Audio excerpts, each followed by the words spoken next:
Dicho todo lo anterior sobre los procesos psicológicos de tipo elementales y superiores, rudimentarios y avanzados, podemos continuar entonces con el trabajo de lo que significa y lo que es el lenguaje escrito, que se concibe como un instrumento mediador. Todos sabemos que la escritura nos permite utilizarla en cualquier momento y lugar y nos permite interactuar con otras personas que no están ni en ese momento ni en ese lugar. Nada más descontextualizado que la escritura, porque no aprendemos a escribir simplemente para aprobar la asignatura de lenguaje o lengua en la escuela, sino que una vez que adquirimos ese instrumento sumamente descontextualizado, lo podemos utilizar para cualquier cosa, ya sea para tomar apuntes en una otra asignatura, para hacer una lista de compras, para escribir un cuento, un relato, lo que sea. El lenguaje escrito es un instrumento, el instrumento más descontextualizado, y por eso lo traemos como ejemplo. Y lo que vamos a hacer es ir haciendo un paralelo entre las descripciones que habíamos dado de los superiores avanzados y las características del lenguaje escrito, para que veamos que todo lo que venimos desarrollando no queda simplemente en la abstracción. El lenguaje escrito, entonces, como ejemplo paradigmático, nos permite poner en ejemplo práctico estas características de los procesos psicológicos superiores de tipo avanzado. Entonces, recordamos esta insistencia continua que veníamos haciendo sobre las tres características de los avanzados, que es: se genera en un contexto específico cultural. ¿Cuál es? La escuela. Sabemos que la escuela no es el único lugar en donde aprendemos, y por eso traigo a colación el texto de Kalman, que en el próximo video lo vamos a tratar, pero básicamente el lugar más pertinente para el aprendizaje del lenguaje escrito es en la escuela, porque tiene todas las características dadas para que esto pueda llegar a ser, pero no es el único. Pero sí, para adquirirlo necesitamos una relación específica, alguien que nos esté enseñando. A su vez, la adquisición del lenguaje escrito nos obliga o nos demanda un trabajo intelectual más elaborado. ¿Por qué? A ver, esta capacidad consciente y voluntaria que hacíamos alusión a estas características, ¿no? Una atención mayor, consciente y voluntaria. ¿Por qué esto?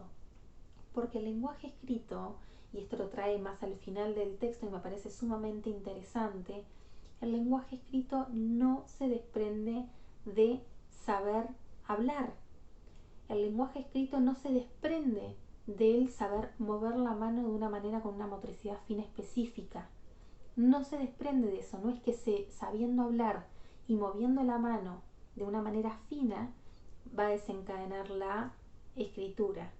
Para aprender a escribir se necesita una interacción específica, una demanda cognitiva de saber qué implica un párrafo, puntos suspensivos, una coma, cuándo hacer alusión con alguna palabra y no otra. Digo, la selección de palabras, la organización, las reglas que tiene este instrumento, como lo es el lenguaje escrito. Entonces, fíjense cómo necesitamos una motricidad fina, es necesaria pero no es suficiente. Necesitamos, para aprender a escribir, saber hablar, saber manejar el lenguaje oral, pero tampoco es suficiente. Tenemos los elementales, que es la motricidad, que aportan; lo rudimentario, que es el lenguaje escrito, que aporta, pero una vez que tenemos eso, ¿qué necesitamos? La interacción con un otro en un marco específico, un rol docente-discente que habíamos hablado. Esto genera un trabajo de cognición superior porque es un instrumento sumamente descontextualizado. Entonces, teniendo estos dos conceptos, nos preguntamos por qué pasa esto. Porque para aprender a escribir necesitamos hacer, dice el texto, una doble abstracción. Por un lado, generar la característica sonora del lenguaje y convertirlo en símbolos, ¿sí? Esa es la primera abstracción. Y en segundo lugar, la abstracción del interlocutor. Cuando nos sentamos a escribir, no tenemos al lado nuestro o en ese momento a quien recibe nuestra producción escrita. Y para eso, y lo sabemos muy bien en la elaboración de textos académicos que hacemos en los exámenes, es necesario que para que el otro me entienda lo que estoy diciendo, tengo que usar una mayor cantidad de palabras. Tengo que contextualizarlo a través de simbolitos que son letras.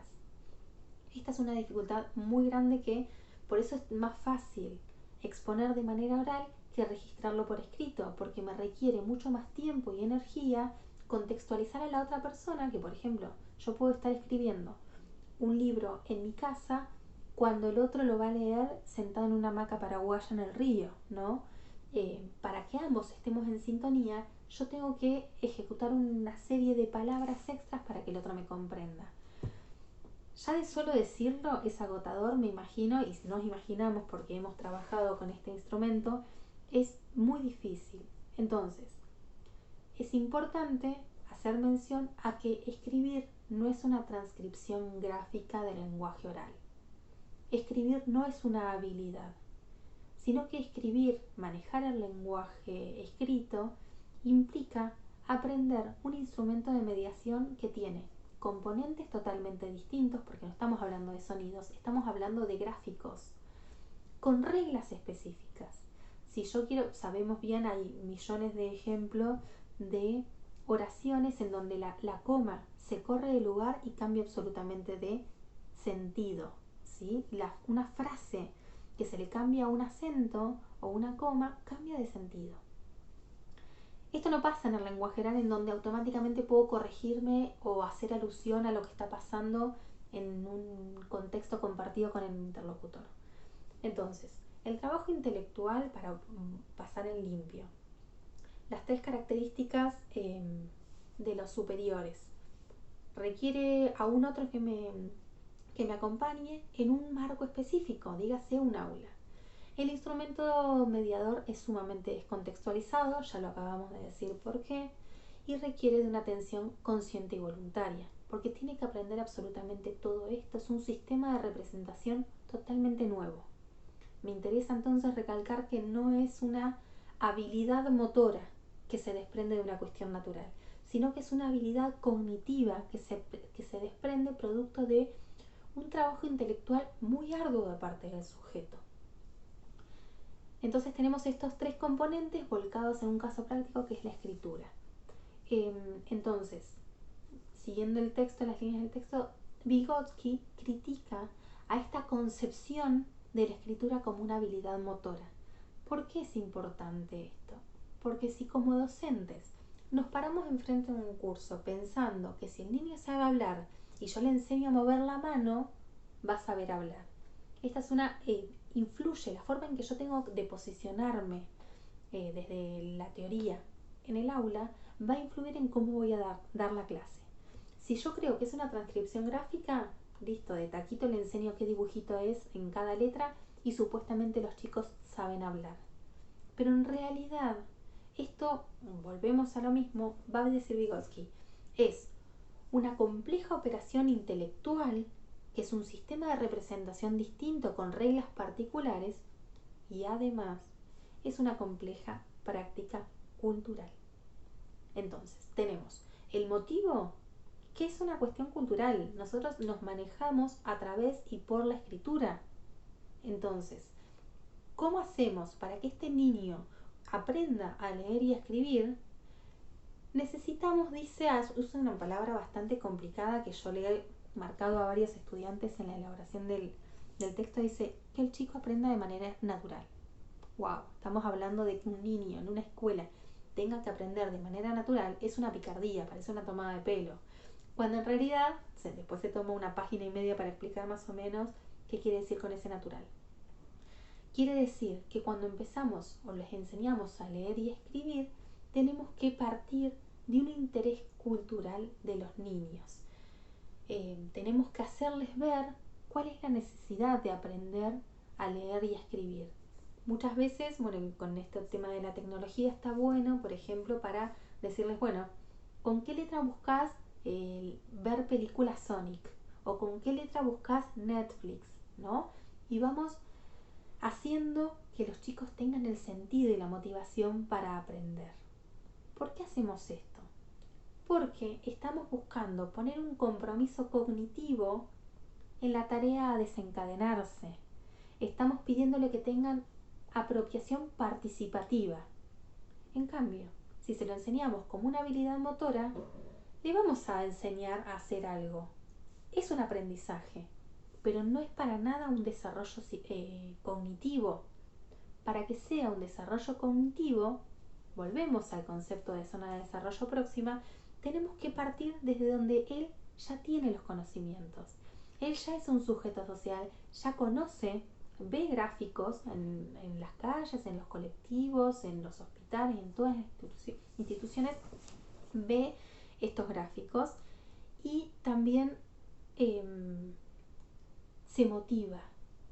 Podría llegar a motivarse por cuenta propia, pero también como docentes tenemos que hacerle llegar esa motivación.